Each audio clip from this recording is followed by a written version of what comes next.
Tacoma, welcome back to your third grade TV classroom. Today is Tuesday, November 17th, and I'm Mrs. Oslin. As always, let's take a moment to check in with our zone. Think about what emotion you're feeling.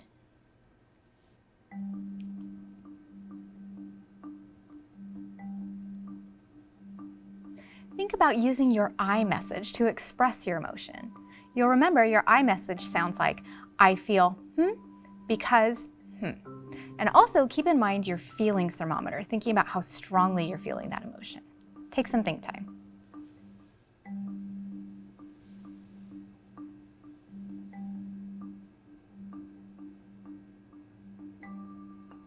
I'm going to practice sharing my I message with Rafa. Rafa, I'm feeling tired because I didn't really sleep very well last night, but I think I'm still good to go in the green zone. So I'm kind of somewhere between blue and green. Is that funny how we can feel kind of more than one emotion at a time? Take a moment and share your I message with your learning buddy, someone in the room with you, or with me on the screen.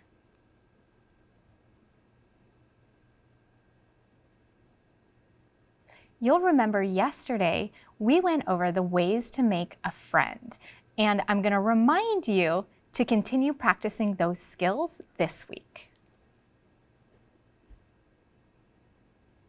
You'll remember as you're thinking about how strongly you're feeling an emotion, if you're recognizing that you're at a 4 or a 5 on the feelings thermometer and you might say or do something you regret or you know you shouldn't, you need to go through the stop and stay cool steps.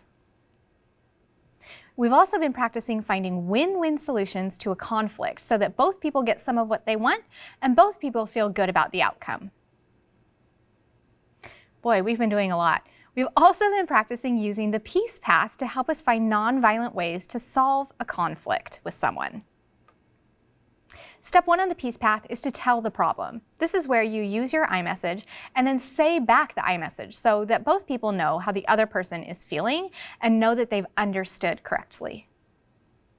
The second step is to brainstorm solutions. So you think about possible win-win solutions that would work for your situation.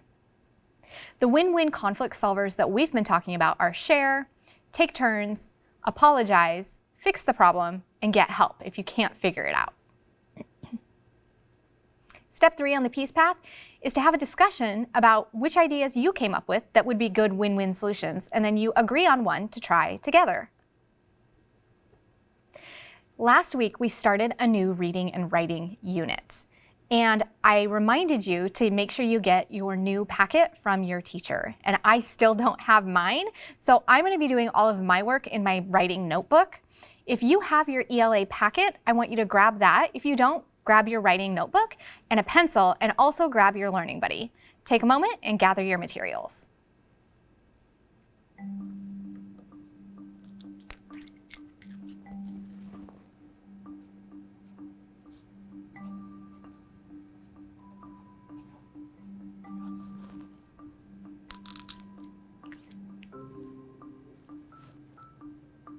The new reading and writing unit that we have started is on biographies and opinion writing. And we talked about how the word biographies comes from the Greek words bio, meaning life, and graphy, meaning write. So we did some thinking about the features of biographies and how writers use those features to teach their topic and how we can use those features as a reader to learn about our topic. We did some thinking about what we think we know about biographies, and there was a T-chart in your ELA packet that you started. Or if you're like me and you don't have that yet, you did some writing in your writing notebook. So go ahead and go back and review what you thought you knew about biographies.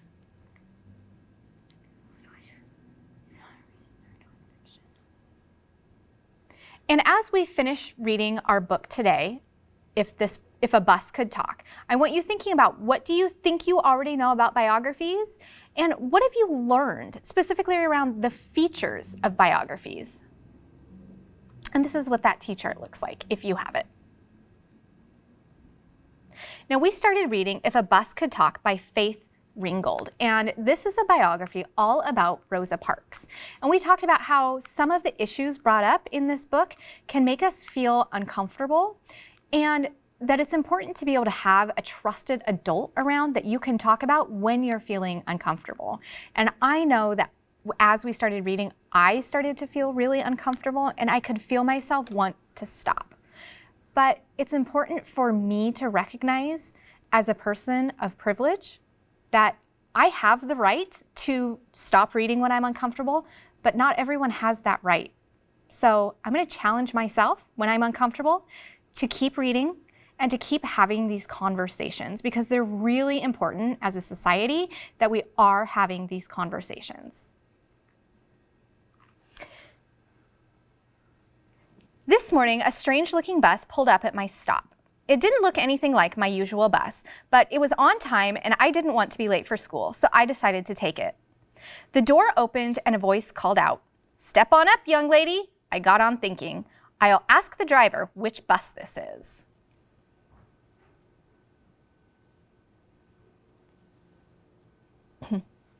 Now, as we continued to read, we learned about how this first character got on a bus that could talk, and the bus was teaching her all about the life of Rosa Parks. And it started from the beginning of Rosa Parks' life and talks about the challenges that she experienced with racism. And we're going to pick up where we left off right before the Montgomery bus boycotts. One fateful day, December 1st, 1955, Mrs. Parks took this very bus home from work. The bus driver, whose name was James Blake, told Mrs. Parks to get up and give her seat to a white man. There were other black people sitting in the same section, and all of them would have to get up so that the white man could sit down. Rosa knew that the segregation laws were unfair, and right then and there, she decided to do something about it. She told the driver she would not give up her seat. This was the same bus driver who had wronged her before. When Mrs. Parks refused to give up her seat, Blake called the police and had her arrested and taken to jail for breaking the segregation laws. It is for this singular act of courage that one day a year Mrs. Parks' seat has been reserved, said the talking bus, and we don't want to see Blake driving the bus ever again. Amen, amen, chorused the passengers.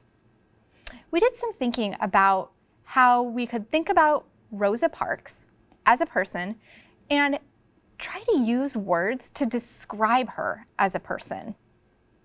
And right here, our author gives us a word. It is for this singular act of courage.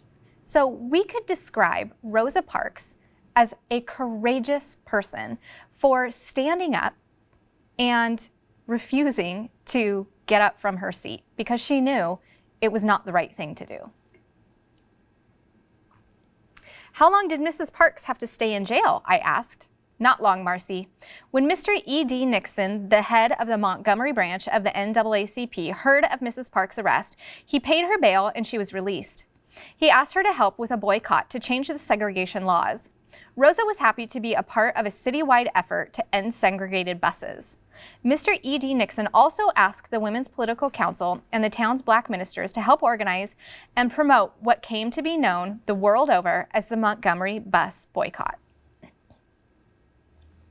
One of the ministers was the pastor at the Dexter Avenue Baptist Church, a young man named Dr. Martin Luther King Jr. Mr. E.D. Nixon asked him to lead the boycott because he was new to the town and had great promise. The Dexter Avenue Baptist Church grew a large crowd. That night, Dr. King told the people about the boycott. This was the beginning of Dr. King's leadership in the civil rights movement and the beginning of his memorable speeches. On this day, Dr. King said, "We are tired of being segregated and humiliated, tired of being kicked about by the brutal feet of oppression." For 381 days, more than a year, black people in Montgomery either walked or arranged their own carpools instead of taking the buses. Without the black passengers, the buses were almost empty and the city lost a lot of money. The Montgomery bus boycott was working. Amen, amen, said the passengers. We know, we were there. But as a result of the boycott, Dr. Martin Luther King Jr. was arrested and his home was bombed. Many others were arrested too and threatened with hateful letters, phone calls, and bombings. The Montgomery bus boycott was the beginning of a national movement in which people of every race organized protests against segregation in their own towns.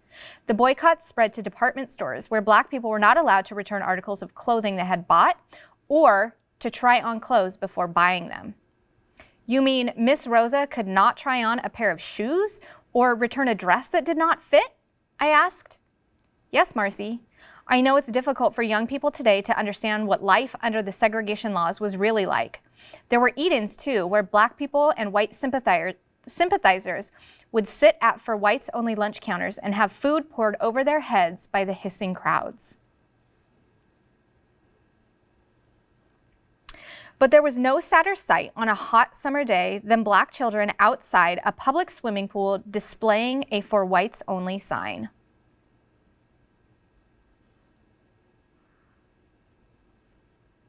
Mrs. Parks' case finally reached the highest court in our land, and on November 13, 1956, the U.S. Supreme Court ruled that segregation on public buses was against the law.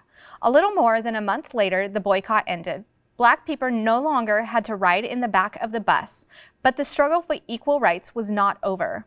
Rosa lost her $25 a week job at the Montgomery Fair department store, and she continued to receive threatening phone calls and letters. So let's take a moment again to think about the type of person that Rosa Parks was. She lost her job for helping with the Montgomery bus boycotts. How would you describe her as a person? Take some think time.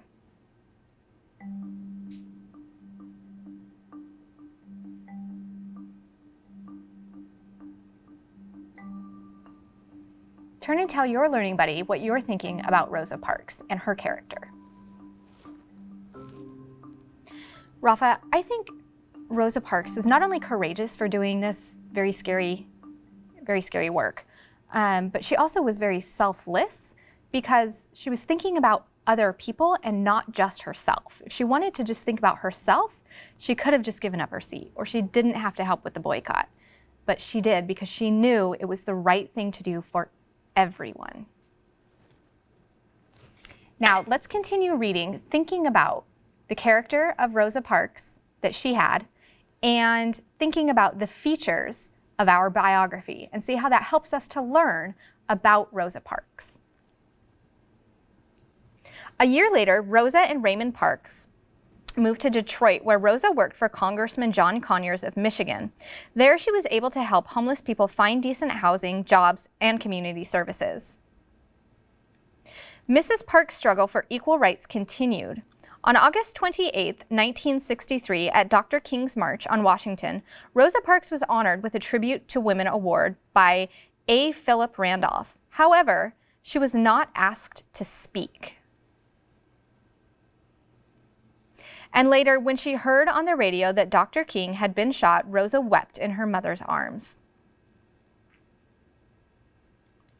Many tributes and awards have been given to this gentle, courageous woman. A bronze bust of Mrs. Parks is installed at the Smithsonian Institute in Washington, D.C. She was awarded the Spingarn Medal, the Martin Luther King Jr. Nonviolent Peace Prize, the Eleanor Roosevelt Women of Courage Award, and the Presidential Medal of Freedom. Mrs. Parks has received countless honorary degrees, plaques, and honors for her valiant act of courage and unceasing dedication to freedom. But what this old bus is proudest of is that Cleveland Avenue, the street this bus ran on, has been renamed Rosa Parks Boulevard.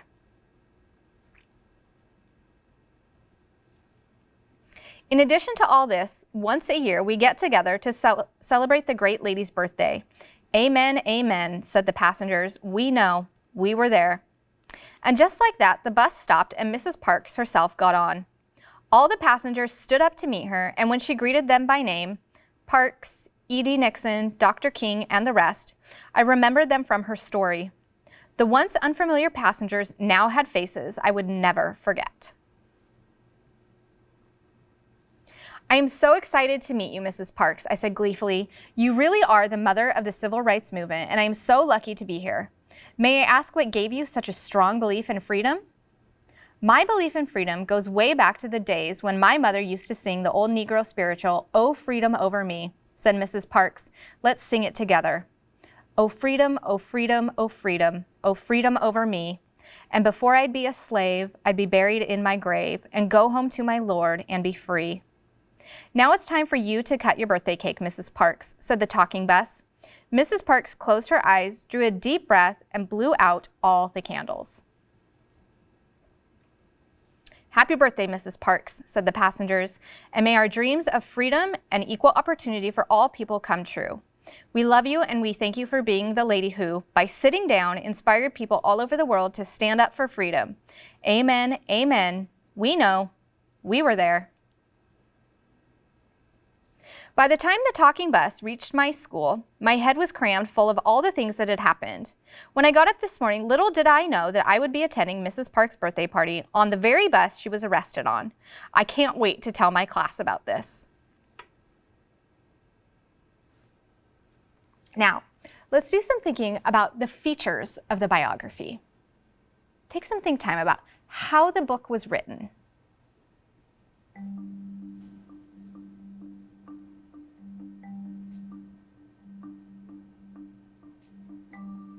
Turn and tell your learning buddy what you noticed about how the book was written. Rafa, I noticed that the book was written from the beginning of Rosa Parks' life and up until the death of Dr. King. And then it didn't talk much about Rosa beyond that, but it did tell her story in a fictional story, because obviously buses can't talk, but the truth of the biography was embedded within a story. Now, back in your learning notebook or on one of these thinking about our reading, this is where you're going to record your thinking about the biography title, what you learned about Rosa Parks and biographies, and 4 bullet points to support that learning, and 1 word to describe Rosa Parks. I also want you to complete this form after you've done your independent reading today in a biography. Now, I'm going to model doing some writing about biographies in my notebook because it's important for us to think about how this book was written to teach us about Rosa Parks. So I previously said, I think I know biographies tell the life stories of real people. I think biographies are nonfiction. And I'm going to add here that it tells the story from a third-person perspective. It's talking about Rosa Parks from an outsider's voice. So the author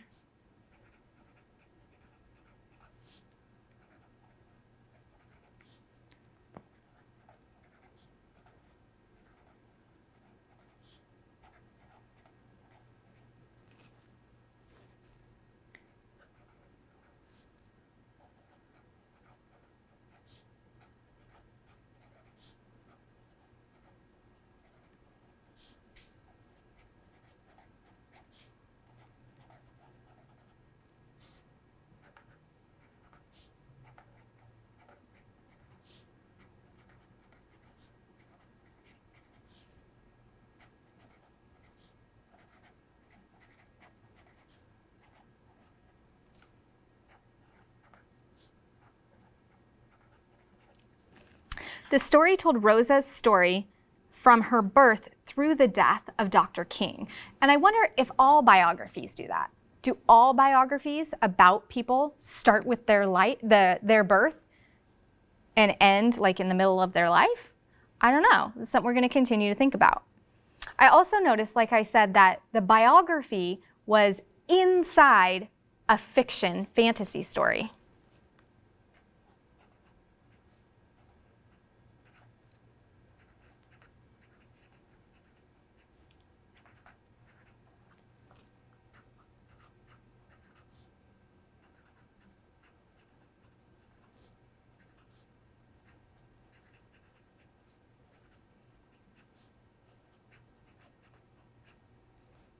And as we continue reading biographies this unit, we're going to learn about the different features of biographies and see if they're all the same or if different authors do things a little bit differently.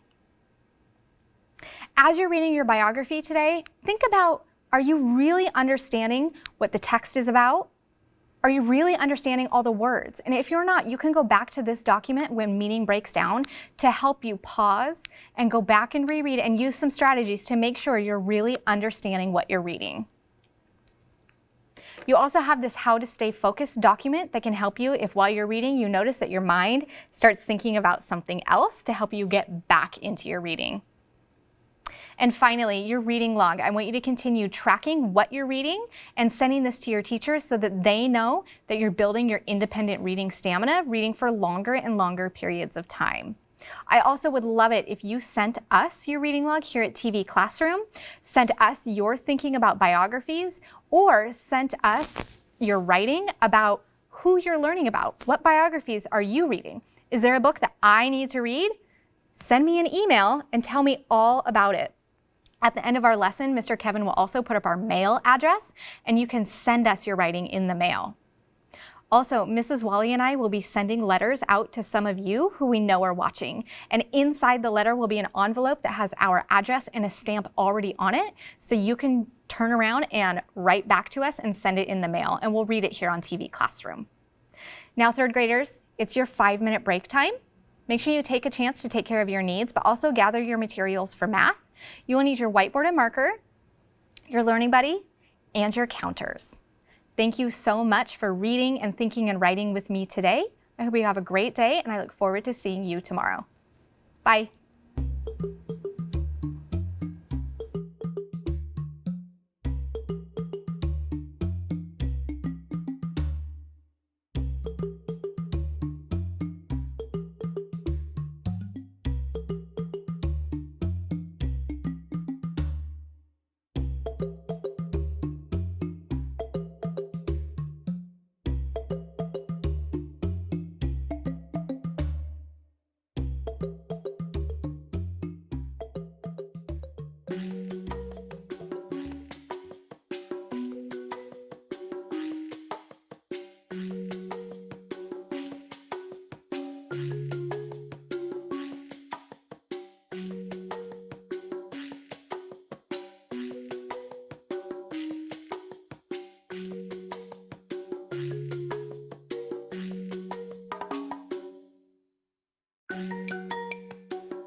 Hi, third graders. It's True or False Tuesday.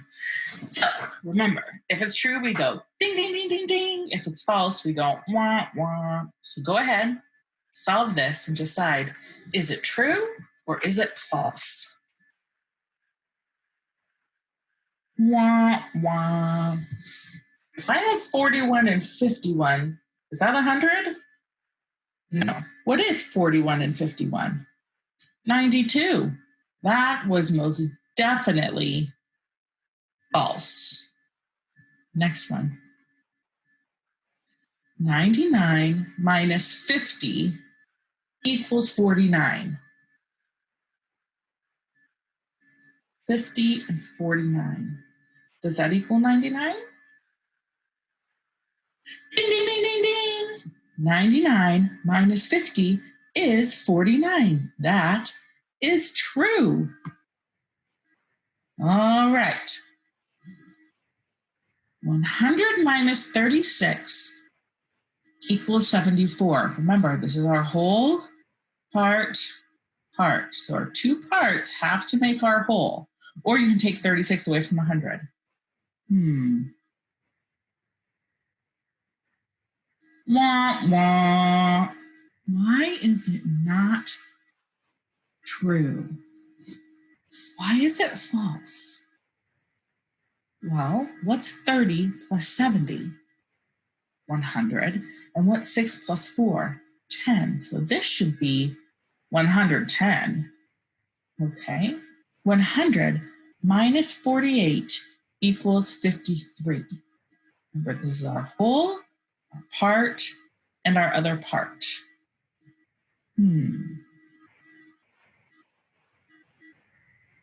True or false? Ding, ding, ding. Why is it true? Because 40 plus 50 is 90, and 8 plus 3 is 10, and 90 plus 10 is 100. 48 and 53 make 100. 100 minus 48 equals 53. Excellent job. That one is true. Okay. 99 minus 48 equals 51. Ding, ding, ding. How do you know? Yeah. 48 and 51 make 99. Therefore, 99 minus 48 is 51. That was true. Excellent job, third graders. Today, we are learning to solve problems where I need to multiply 3, I forgot the S, factors. Oops. Even teachers make mistakes. It's okay. We started this yesterday, and I promised you that we would go slow. So it says, use parentheses to show 2 different ways to group 2 times 5 times 2. Show the steps in finding each product. So on one side of your board, I want you to do one way. And on the other side of your board, I want you to do the other. And then I want you to find the product. I'm going to give you a few minutes. I'm going to do it with you. Are you ready?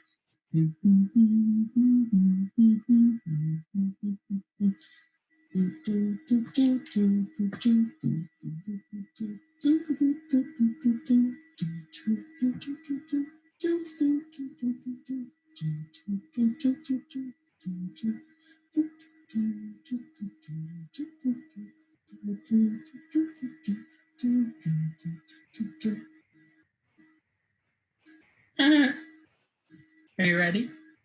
Let me give you a few more seconds.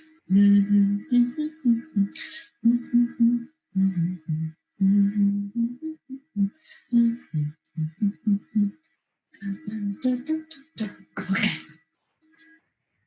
The first one I did 2 times 5 times 2, and the second one I did 2 times 5 times 2. So that turned into 10 times 2 equals 20 right here, and 2 times 10 equals 20 right here. Did we get the same product? Yes, we did. Ta-da! Okay. Let's see if we can get going. Are you ready to solve some puzzles? I am.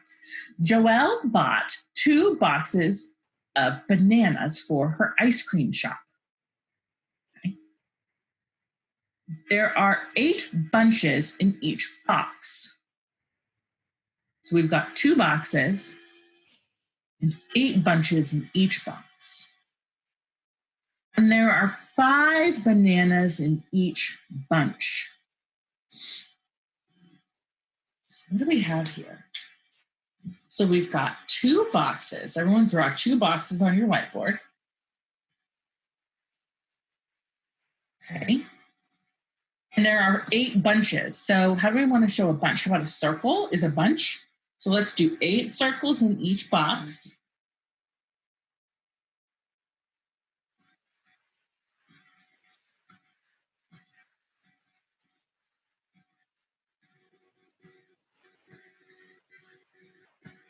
Okay. And then how many bananas in each bunch? 5. So we have groups within groups within groups, right? Okay. So how can we write that in an equation? Here's what your picture should kind of look like. All right, got the boxes and then the bunches and then the bananas. So how many boxes do I have? I have 2 boxes and that's a group. I have 2 boxes with how many groups of bananas? 2 boxes with 8 groups of bananas and 5 bananas in each group. 2 boxes, 8 groups of bananas with 5 bananas in each group. That should tell us how many bananas we have in all, right? Okay, so go ahead, see if you come up with a solution. Try and solve. I'm going to give you a few minutes.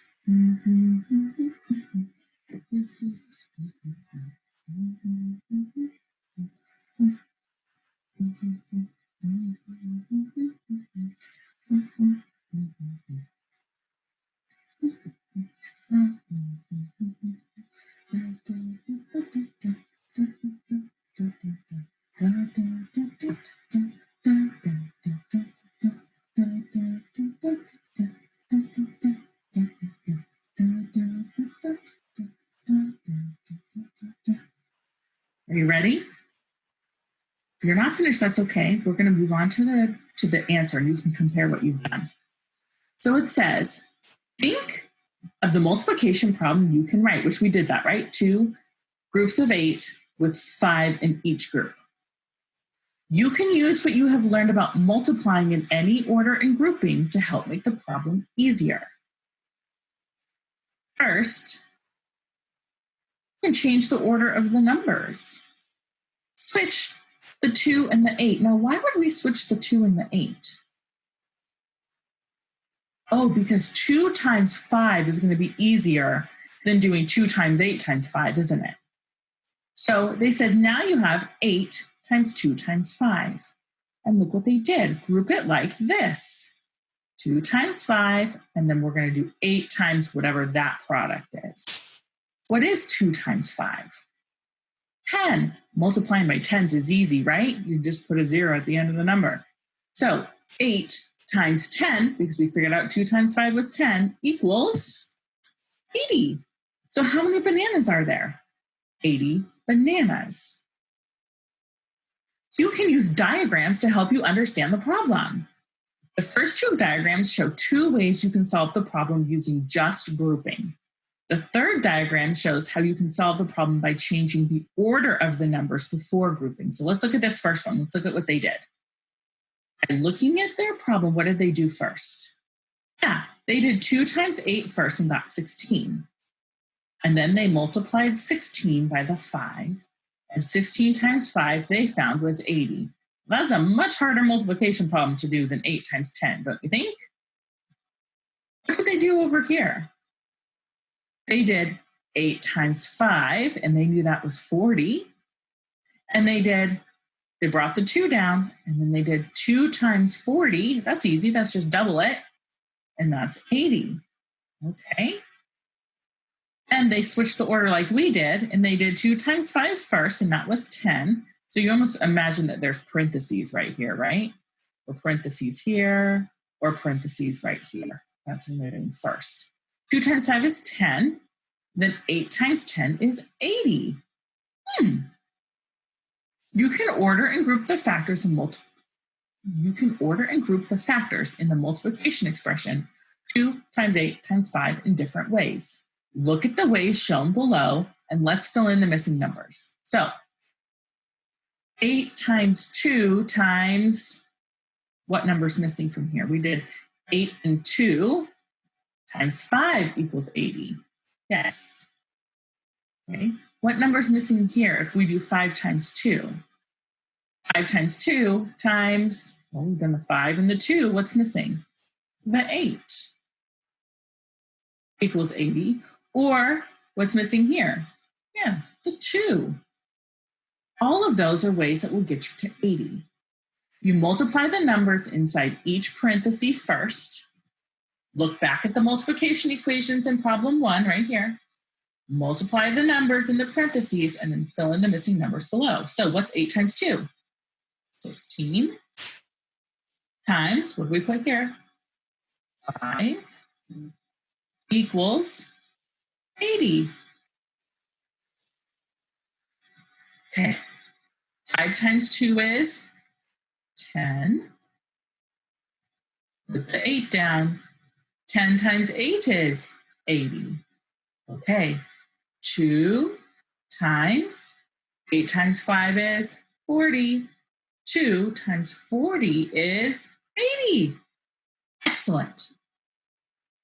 Which of the 3 products in problem 1 do you think is the easiest to find? So which of these ones is easiest for you? Which one was easy? 16 times 5, 10 times 8, or 2 times 40? For me, it's 10 times 8 or 2 times 40. Either of those I can do pretty fluently. 16 times 5 is not easy for me. I don't want to skip count 16 5 times. Okay. So, do you understand now how you can group to make the problem easier for you to solve? All right. Let's look. It says change the order of the factors and use parentheses to show one way to find 3 times 7 times 3. Then show the steps to finding the product. So I'm going to give you 2 minutes. I'm going to do it on my board. You're going to do it on your board. You can do it however you want. You can just use parentheses. You can reorder it. It's up to you. You ready? Here we go.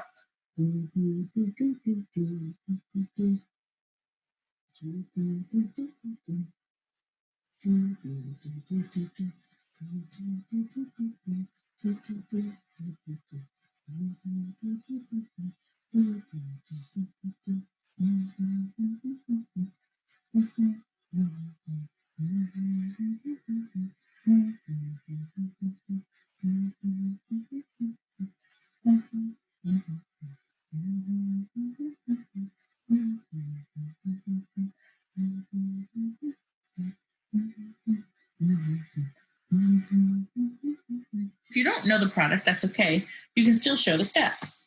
Here's the way I did it. I reordered it into 7 times 3 times 3 because I know 3 times 3 is 9, and then I know 7 times 9 equals 63. Did you do it the same way or did you do it differently? Maybe you did. 7 times 3 is 21, and 3 groups of 21 is 63. That would work too. Great job, third graders. Okay, we're going to do another one. 4 times 9 times 2. Okay. What do I want to do? That's what I'm going to do. I'm actually going to leave the order the same. You get to decide. 4 times 9 times 2. Use parentheses. Go ahead.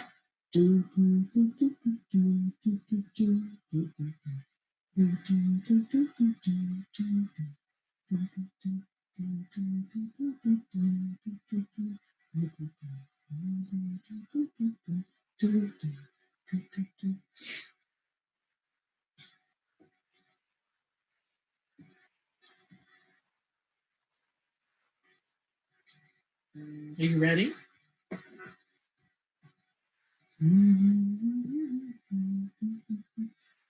All right. Here's what I did. I did 4 times 9 first because I know my times 2 is just double the number. So that's easy. So 4 times 9 is 36. And then I doubled it, and that made 72. So 4 times 9 times 2 equals 72. Maybe you did 4 times 2 is 8, and 8 times 9 is 72. That would be a correct answer as well. Okay, so we have to do some math here. Well, let's just look at it. Which of the following does not have the same product as 8 times 2 times 4? Well, A, does that work? Look at it. 8 times 4 times 2. Will that have the same product? Yeah, has all the same factors, just in a different order. So that one's the same, so that's not a different one. What about 16 times 4? How did they get that, 16 times 4? Yeah, they did 8 times 2, and then that times 4. So it's not that one that's wrong. 8 times 6. Oh, what did they do there? How did they get 8 times 6? They made an error. It's a misconception kids have. What did they do? Yeah, instead of multiplying here, they added 4 and 2. Is that going to give us 8 times 6? Nope, that's going to give us 8 times 2 plus 8 times 4, and that's not what we're looking for. Okay, so nope, that did not work. 8 times 6 is the one that's different. Let's check this one. 4 times 8 times 2. Can you do that? Are all the factors there? Yeah. Does it matter what order they're in? Nope. So our answer was C. All right. Your assignment for today is to work on doing these factors in the parentheses and finding the product. I want you to try this. If this is feeling really hard for you, that's okay. You need to make an appointment and talk with your teacher on the phone, okay? Or if you have the ability to get on video chat with them, you could do that too. You could also email me or write me a letter, but a letter is going to take a little while to get to me. So make sure that you call your teacher and walk through this with them. So you're going to do page 203 and 204 in your math workbook. And you're going to be looking at 3 factors, picking 2 to multiply, and then multiply the third factor and find the product. Okay? All right. So, learning check. Today we learned to solve problems where we need to multiply 3 factors. I forgot the S. I'm not going to go change it. It's okay. At least I know I made the mistake and I need to go change it in my other things. I can use manipulatives or a model. Did we model it? Yeah. Did we use the parentheses to model it? Yes. Did we compare groupings to help us solve the problem? Yeah. We decided which one is easier for our brain to solve. You did it. Excellent job. Remember, if this is feeling tricky to you, you need to call your teacher. Okay. It is time for our affirmation. It's Tuesday. Tuesdays are awesome. And so, your affirmation today is, I am awesome. You are. You're awesome in so many ways. So, I'm going to go first, and then it's your turn. And I want you to say it with enthusiasm. Ready? I am awesome. Your turn. Excellent job, 3rd graders. We'll see you tomorrow. Bye.